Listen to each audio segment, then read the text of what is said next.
भारतर महान batsman Sachin Tendulkar, star allrounder Ravindra Jadeja, भारतीय महिला क्रिकेट दलर पूर्वतन अधिनायिका मिताली राज एवं दिग्गज स्पिनर अनिल कुंबलेंको भली इंडियन क्रिकेटर बहु जनाशुना व्यक्ति गतकाली श्रीरामचंद्रଙ୍କ मंदिरर प्राण प्रतिष्ठा उत्सव में जोग देवाई अयोध्या पहुंची।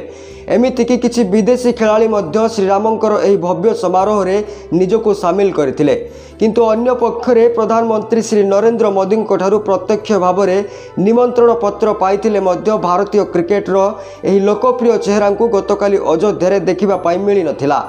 तेबे जानिबा संपूर्ण खबर विषय रे ता पूर्वरु आपण जदि एपर्यंत आम चैनल को सब्सक्राइब करनाहांती ताहले एबे ही सब्सक्राइब करनियंतु। ता छड़ा पाखरे थिबा बेल आइकन को प्रेस करी ऑल उपरे क्लिक करंतु, कारण आईपीएल हो कि ओडीआई, टी20 हो कि टेस्ट मैच, इंडियन क्रिकेटर प्रतिटी ताजा खबर आपन को एही ठारू मिलिबो।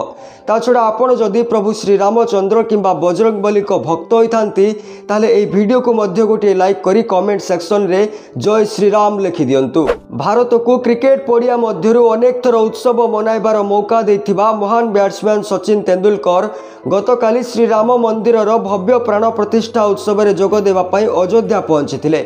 सेठारे तांकर किछि फोटो सोशल मीडिया रे सामना को आसीथिला, जोथिरे से प्रसिद्ध बिजनेसमैन तथा आईपीएल टीम मुंबई इंडियंस रो मालिक मुकेश अंबानी एवं तांको परिवार सहित से नजर को आसीथिले। भारतर पूर्वतन खेलाड़ी तथा टीम इंडिया रो हेड कोच रहिथिबा अनिल कुंबले गतकाली अयोध्या पहुंचीथिले एवं निज पत्नी सहित सोशल मीडिया रे एक फोटो शेयर करथिले। सेपरी team India star allrounder Ravindra Jadeja एही ऐतिहासिक क्षणर साक्षी रहिथिले एवं निज पत्नी रिबाबा जडेजा सहित श्री रामचंद्र को दर्शन करथिले।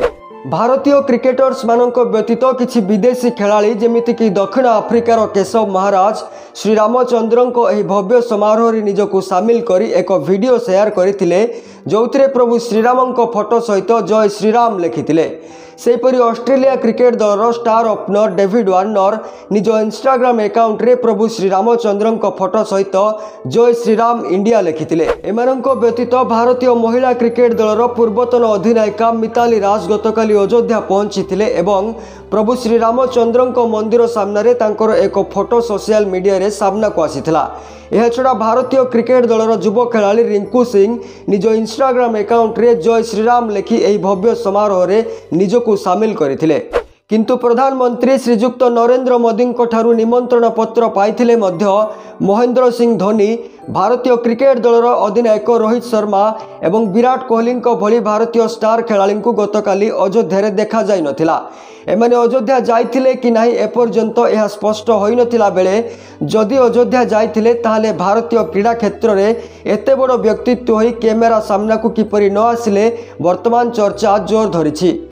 ताछड़ा धोनी, रोहित एवं कोहली ठारू एने कौनसी अपडेट आसी नथिला बेले गतकाली राति रे बीसीसीआई ट्वीट रु विराट कोहली कौनसी व्यक्तिगत कारण दर्शाई इंग्लैंड विपक्ष प्रथम दुईटी टेस्ट रु ओहरी जाइछंती बोली जणा पड़िथिला। तेबे नमस्कार दोस्तों, मु अक्षय कुमार एवं आपण देखुतिले क्रिक रिपोर्टर ओडिशा।